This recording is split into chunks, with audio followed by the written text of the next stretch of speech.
Olá, queridos amigos, boa noite, queridas amigas. Mais uma vez estamos aqui para juntos aprendermos uma nova lição do Evangelho. Essa lição do Evangelho de hoje é uma lição que está no capítulo 18 do Evangelho segundo o Espiritismo e se chama Muitos os chamados, poucos os escolhidos. É um texto que leva a muitas interpretações, às vezes desavisadas.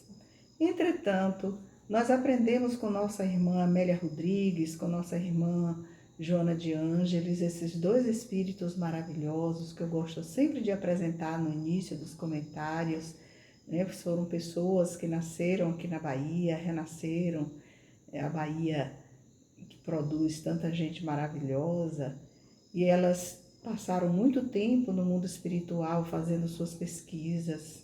A Amélia Rodrigues, ela teve acesso aos arquivos espirituais, ela viveu ao tempo de Jesus também, foi conterrânea de Jesus, assim como Joana de Ângeles, que teve uma experiência fantástica ao tempo de Jesus, como Joana de Cusa, né? Cusa era o esposo dela, o intendente, que era judeu, mas que também trabalhava para os romanos. Então, essa história de hoje, nós vamos mergulhar um pouco nos costumes de lá, da época dos judeus, e vamos entender como é que a ideia de Deus nasceu e se propagou, chegando aos dias de hoje, as roupagens, os entendimentos. E especificamente na noite de hoje, nós vamos trabalhar com uma parábola, que é a parábola do festim das bodas.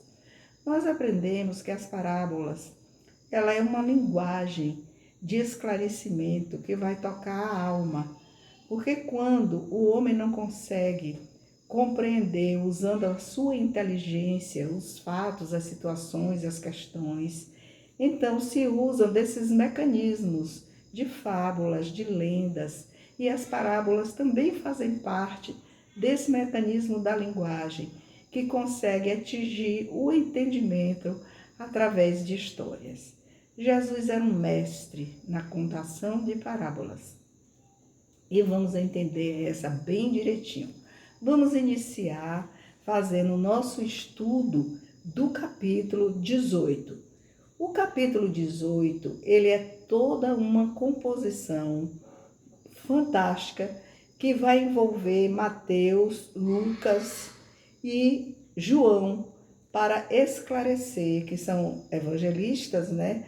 Para esclarecer o teor das passagens dessa parábola.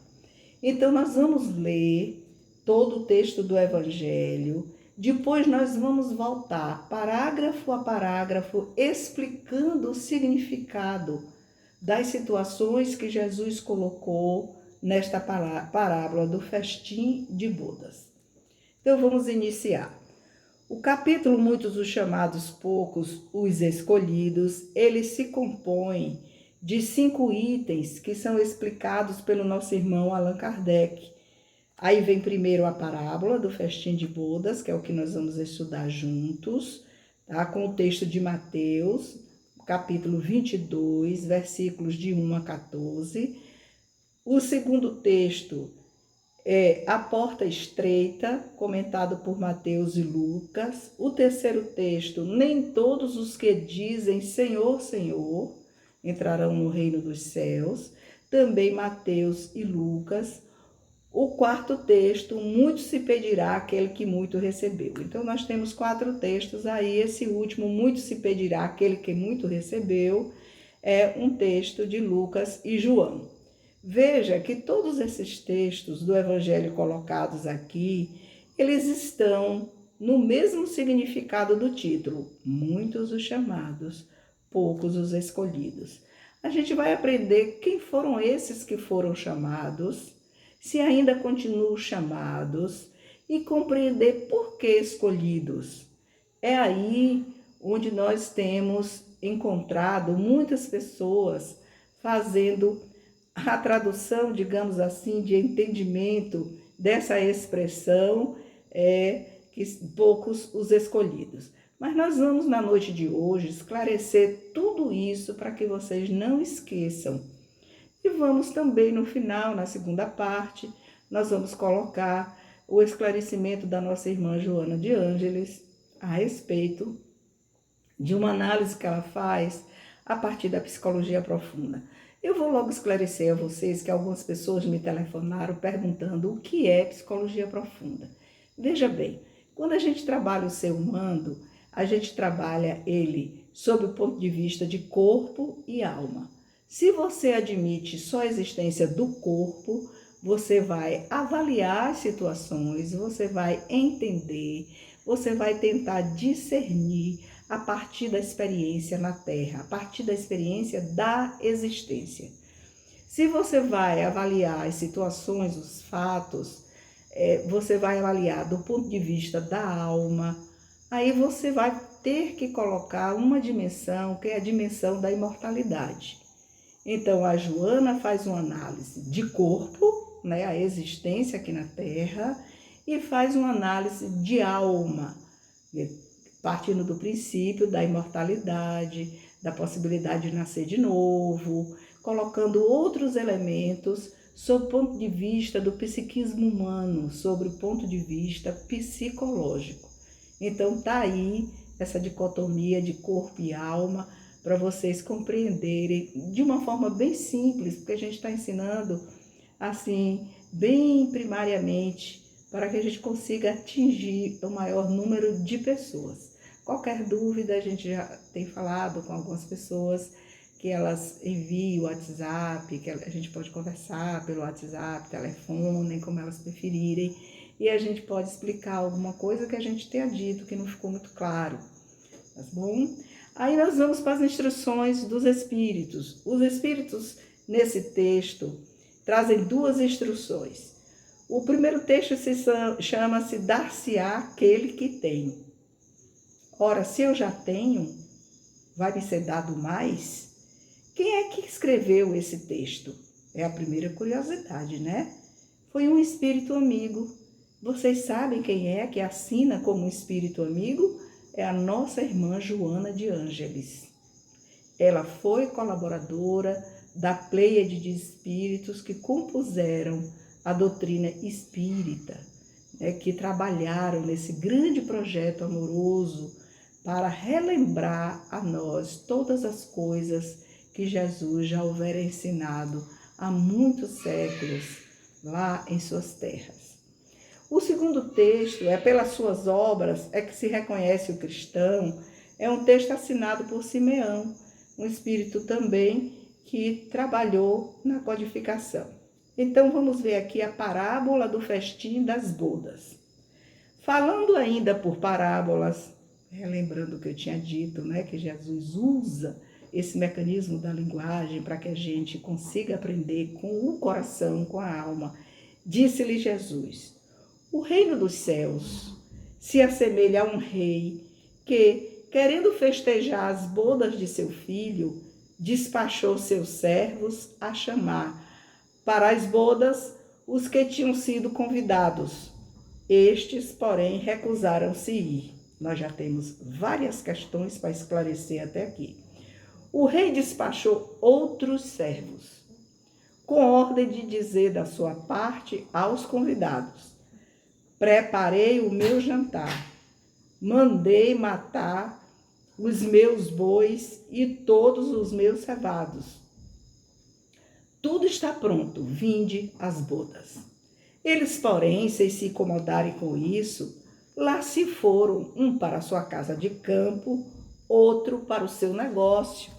Lá vamos para o terceiro ponto importante da parábola. Os outros pegaram dos servos e os mataram, depois de lhes haverem feito muitos ultrajes. Sabendo disso, o rei se tomou de cólera e, mandando contra eles seus exércitos, exterminou os assassinos e lhes queimou a cidade.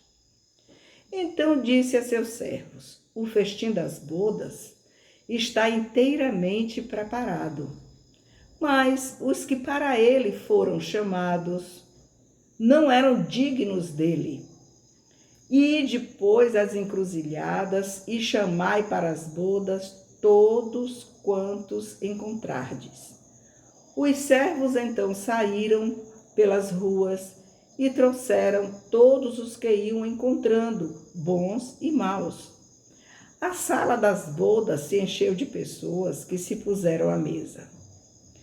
Entrou em seguida o rei para ver os que estavam à mesa, e dando com um homem que não vestia a túnica nupcial, disse-lhe: meu amigo, como entraste aqui sem a túnica nupcial? O homem guardou silêncio. Então disse o rei à sua gente: atai-lhe as mãos e os pés e lançai-o nas trevas exteriores. Aí é que haverá prantos e ranger de dentes, porquanto muitos há chamados, mas pouco escolhidos. Mateus 22, 1 a 14.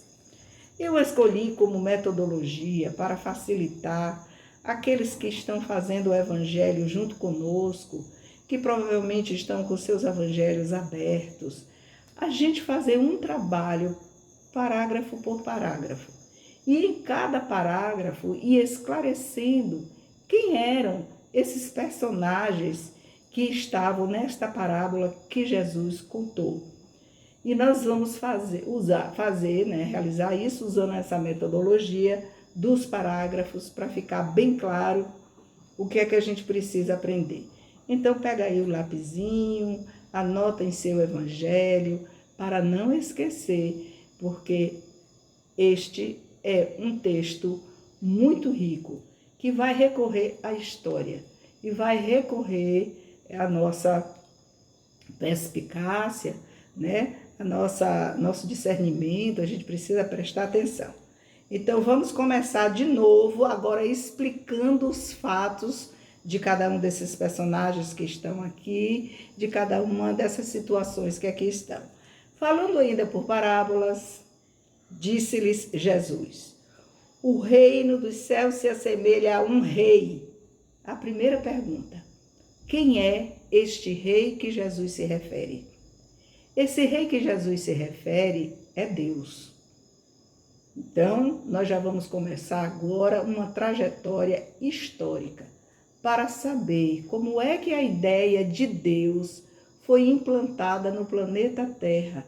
Vocês sabem, não sei se todos, mas a gente vai falar agora, que o planeta Terra, ele foi uma construção diretamente delegada a Jesus, o Cristo, porque aí nós vamos ter muitos espíritos crísticos que já chegaram ao patamar de Jesus, e esses espíritos crísticos, eles têm grandes responsabilidades, eles dirigem planetas, eles dirigem coletividades, sistemas solares espalhados pelo universo, eles estão à frente das diretrizes desses mundos materiais e espirituais também, porque eles fazem valer a vontade de Deus.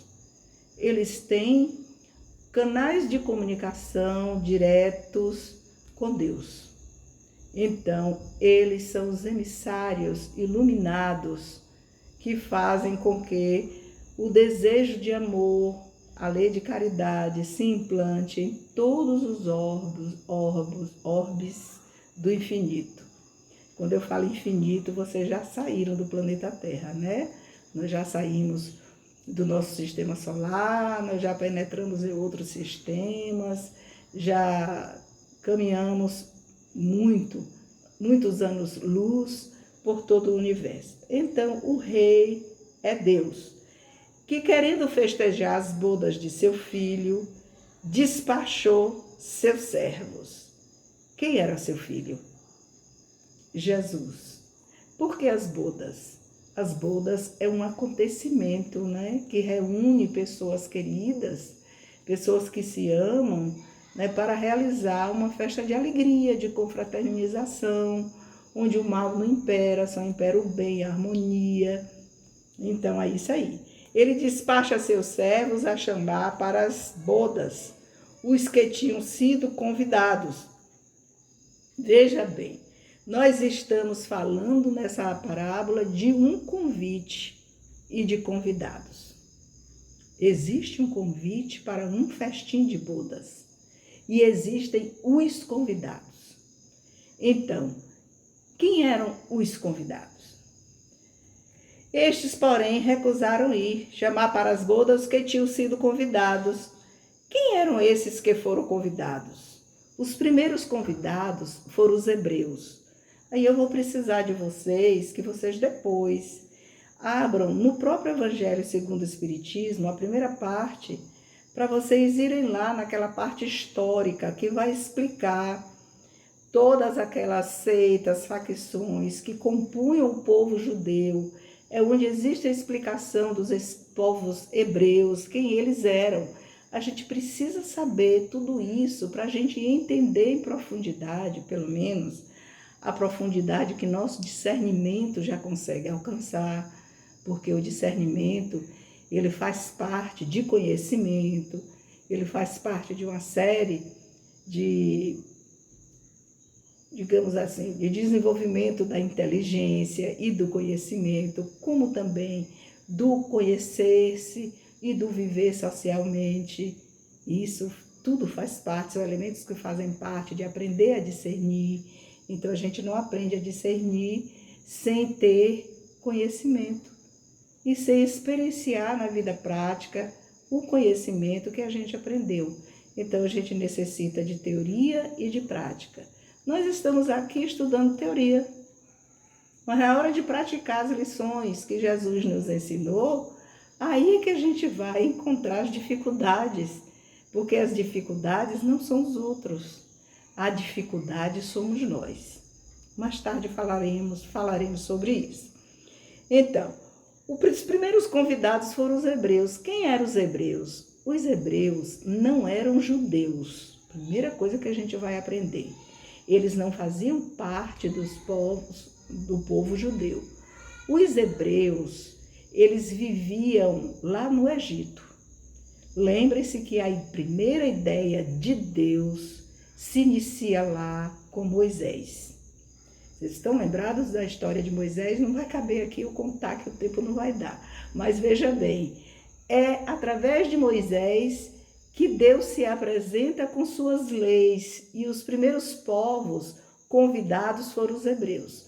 Os hebreus eram povos estrangeiros na sua maioria, né? Eram povos de outras nacionalidades, especialmente gregos, que estavam trabalhando já há muitos anos lá nas construções no Egito. Veja bem, Joana de Ângeles, em um de seus livros, eu não recordo agora, ela dá uma informação que essa comunidade dos hebreus eram cerca de 60 mil ou 64 mil pessoas que se reuniam e vinham para o Egito em busca de trabalho, porque as grandes construções requeriam trabalho pesado, as pirâmides, né, todos aqueles monumentos que foram construídos, eles vinham em busca desse trabalho.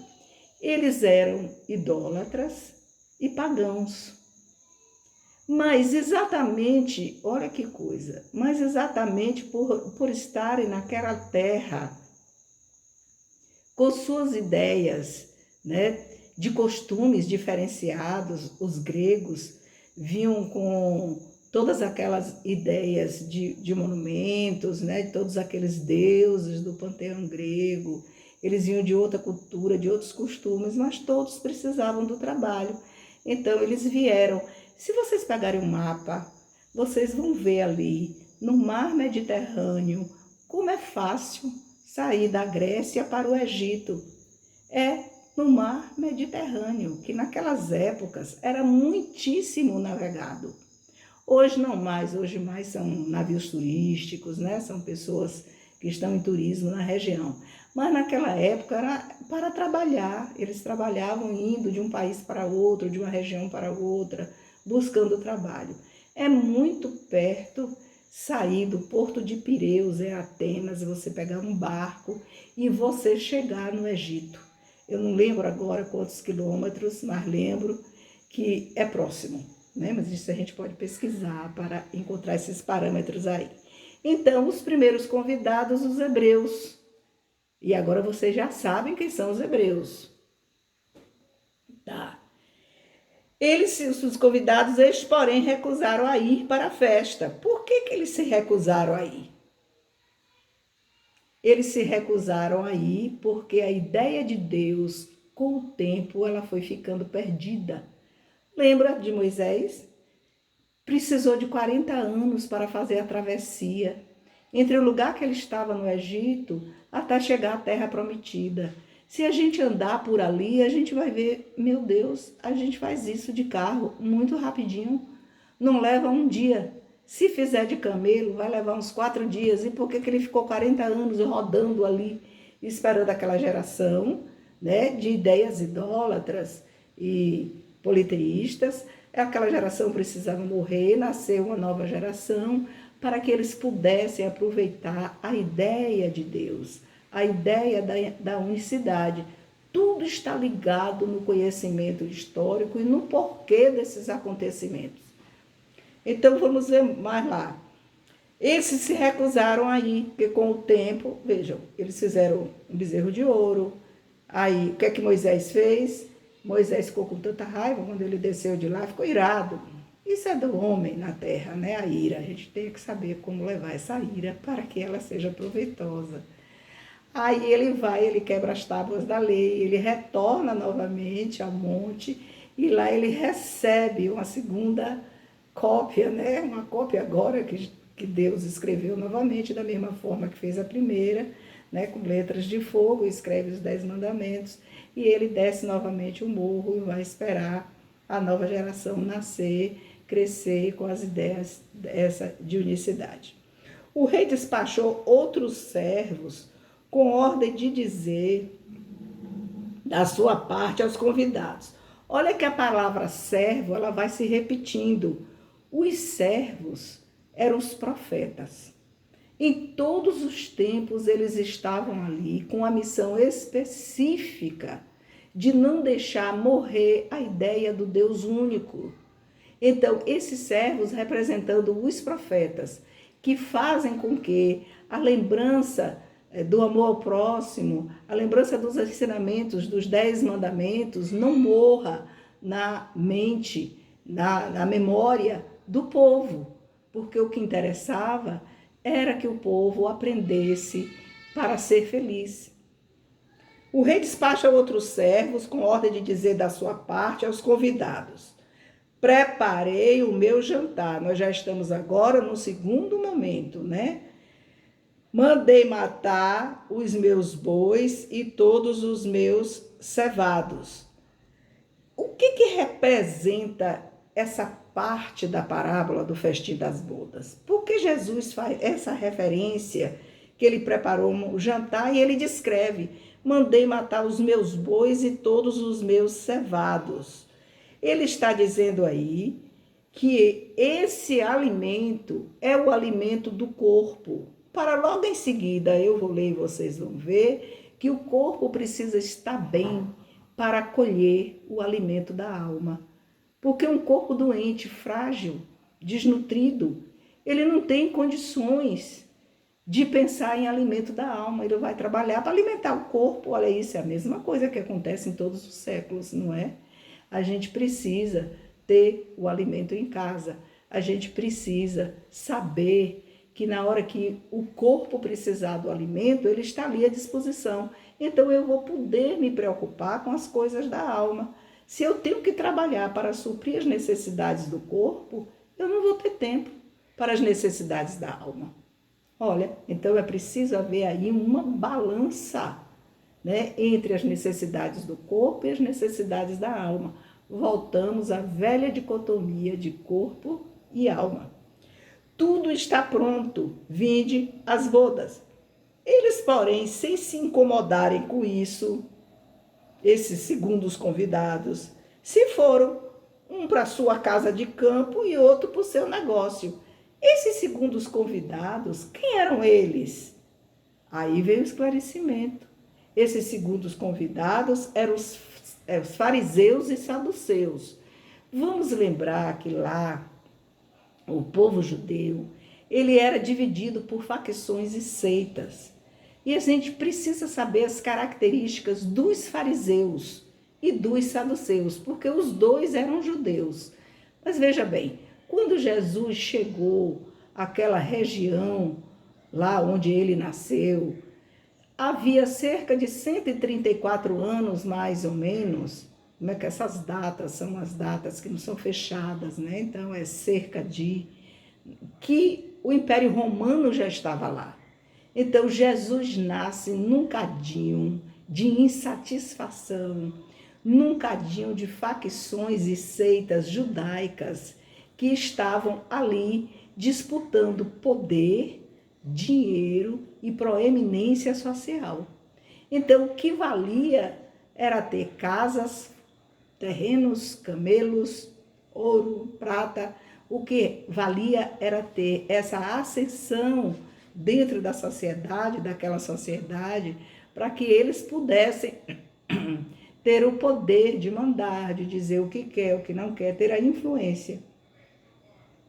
Então, os fariseus eram aqueles que dominavam o templo, através de quem, que aí eram os sacerdotes, Deus se manifestava aos fariseus no templo. Mas qualquer uma das facções, qualquer uma das seitas, dos representantes das seitas, poderiam ir ao templo conversar com Deus. Entretanto, os saduceus não iam, porque eles eram uma seita que seguia uma pessoa que foi importante lá antes de Jesus nascer, uns 140, 150 anos por aí, antes de Jesus nascer e antes do Império Romano entrar na região. Sadoc já vivia lá e era quem fazia o domínio lá do templo. Ele mandava, ele desmandava, ele tinha contato direto, né? Não era com Deus, porque aí é que está um detalhe importante. Ele não fazia contato direto com Deus, ele fazia contato direto com todos aqueles representantes das seitas e de outros povos que vinham oferecer suas oferendas. Veja bem, eles eram contra a ideia de Deus, contra a unicidade. Eles eram helenizados. Para combater a ideia do Deus único, eles usavam os argumentos gregos. Então, eles tinham essa cultura helênica muito acentuada. Eram muito ricos, eram os mais ricos de todas as seitas daquela região. Eles eram muito luxuriosos, né? Eles estavam sempre envolvidos nas questões da sexualidade, eram exuberantes, muitas festas, muito luxo. Se vocês lembrarem no livro, e aí é para os que leram, né, Transição Planetária, no capítulo 20, vocês vão lembrar que lá há uma referência nesse capítulo a respeito de Sadoc, que ele comanda uma grande região no mundo espiritual para apagar a ideia de Jesus da memória dos homens. Vocês entendem isso? A dimensão do que seja isso? Estão aí influenciando todos os grupos religiosos de qualquer religião, especialmente os espíritas. Quando você olha assim, grupos espíritas brigando, as pessoas brigando entre si, esquecidas da palavra de Jesus, do amor que a gente deve ter em nossos corações. A gente, meu Deus, eu sempre penso, vixe Maria, Sadoc está por aqui, valei-me. Então a gente precisa voltar, se voltar para os ensinamentos de Jesus. Então, eles, porém, se incomodarem, fariseus e saduceus, cada um vai resolver seus problemas. Os outros povos pegaram os servos, os profetas, mataram. Se vocês forem estudar a história dos profetas, vocês vão ver que horror. Eles morreram de formas terríveis. Eles mataram, depois de haverem feito muitos ultrajes, né? Xingaram, tomados de cólera. O rei, então, Deus, que essa parte aí, mas a gente sabe que Deus não tem raiva de ninguém, a raiva é humana, não é de Deus, mas é uma forma de compreender, para que os povos daquela época compreenderam. Por isso que Jesus falou isso, né? Deus tomado de cólera, mandou contra ele seus exércitos. Que exércitos eram esses? E exterminou os assassinos e lhes queimou a cidade. Esse exército não era um exército exterior, eram exércitos, né, que está no mundo interior de cada um. E vamos ficar aí, porque senão vai crescer o negócio. Então disse a seus servos: o festim das bodas está inteiramente preparado, mas os que para ele foram chamados não eram dignos dele. Quem eram os que não eram dignos dele? Os primeiros convidados, os hebreus. Os segundos convidados, os fariseus e saduceus. Não dignificaram a ideia de Deus e a ideia de unicidade. Aí olha o que foi que Jesus disse: e depois as encruzilhadas e chamai para bodas todos quanto encontrardes. Os servos então saíram pelas ruas e trouxeram todos os que iam encontrando, bons e maus. Qual é o significado de bons e de maus? Significa que o convite para viver este amor que Jesus ensinou atinge também os pagãos e os idólatras. Eu me lembro assim de um rapaz que uma vez chegou à casa de Guará, ele chegou para mim, já era meu conhecido, foi meu aluno há muitos anos na UESC, e ele falou assim para mim e disse: professora, eu sou pagão, eu sou ateu, mas eu descobri recentemente que eu sou à toa, porque eu perdi o maior amor da minha vida, que foi minha mãe. Então, como eu sabia que a senhora era espírita e frequentava esse centro espírita, eu vim aqui para conversar com a senhora, porque eu estou perdido no mundo. Então, veja, chega a hora para todo mundo parar e refletir e começar a discernir. Eu estou perdido, onde é que eu estou? E vim procurar afeto, vim procurar carinho, vim procurar aconchego. Bom, aprendemos o que é bom e maus. Entrou em seguida o rei, que é a figura de Deus, para ver os que estavam à mesa. E dando com um homem que não vestia a túnica espiritual, que aí é onde está a grande questão, tá? Que túnica nupcial é essa, minha gente? A túnica nupcial, ela tem 2 requisitos. Primeiro, ter puro o coração. A minha pergunta é: quem de nós tem puro coração? Segundo, cumprir a lei segundo o Espírito. Não é cumprir a lei nos templos para os outros verem, é segundo o Espírito dentro de você. Então, esses 2 requisitos representam a túnica espiritual. Ter puro o coração. Então, a gente precisa ler o texto anterior que vai falar sobre a perfeição. E nós ficamos, então, assim, a pensar. E isso é discernimento, é procurar ter discernimento do significado disso aí. E para a gente escolher um caminho para que nossa trajetória seja mais leve dentro das guerras, dos percalços que surgirem na nossa estrada, tá? Então disse o rei à sua gente: atalhe as mãos e os pés e lançai-o nas trevas exteriores. Quer dizer, coloca ele aí para viver a vida que ele está escolhendo. Tá vendo? Eu sou ateu, eu não acredito em nada, eu acredito no que eu vejo, no aqui e agora. Tá? Porquanto muitos há chamados, mas poucos escolhidos. Então vocês já viram que aqueles que são escolhidos, não é uma varinha mágica de Deus que vai escolher. Não é. Os escolhidos são aqueles que estão, como nos ensina a nossa irmã Joana de Ângeles, no embate diário do conhecer-se. É preciso conhecer-se. É preciso saber quem eu sou, porque a gente está vivendo de surto em surto. Se eu descubro que eu sou invejoso, que o meu vizinho comprou um carro novo, daquele carro que eu queria, daquela marca que eu queria, eu surto. Porque eu vou fazer as contas, eu não vou ter dinheiro para comprar igual.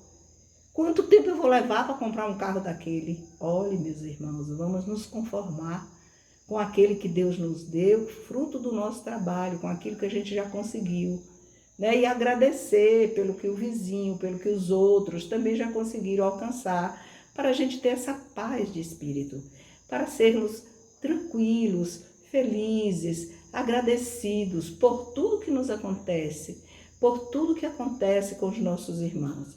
Então, isso é ter paz na alma.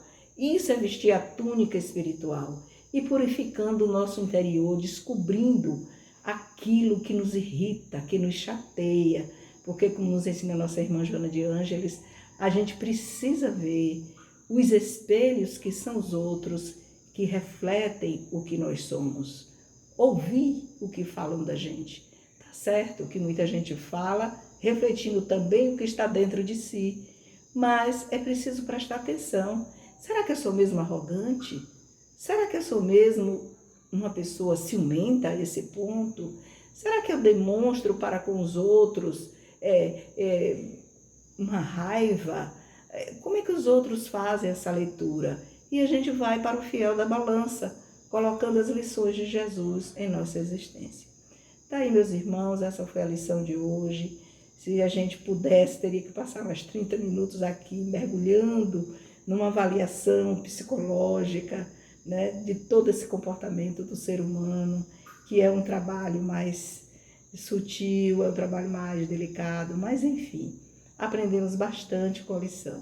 E eu espero que Jesus, nessa noite, pouse em cada lar que nos escuta, que vai nos escutar depois, porque cada um tem o seu momento, e que deixe luzes de compreensão, de discernimento, para que a gente possa, pegando os dias de nossa existência aqui na Terra, e a gente aprendendo com sabedoria a transformá-lo numa energia tranquila, de paz e de compreensão, para o momento do nosso retorno para o mundo espiritual, ele ser mais leve e mais tranquilo.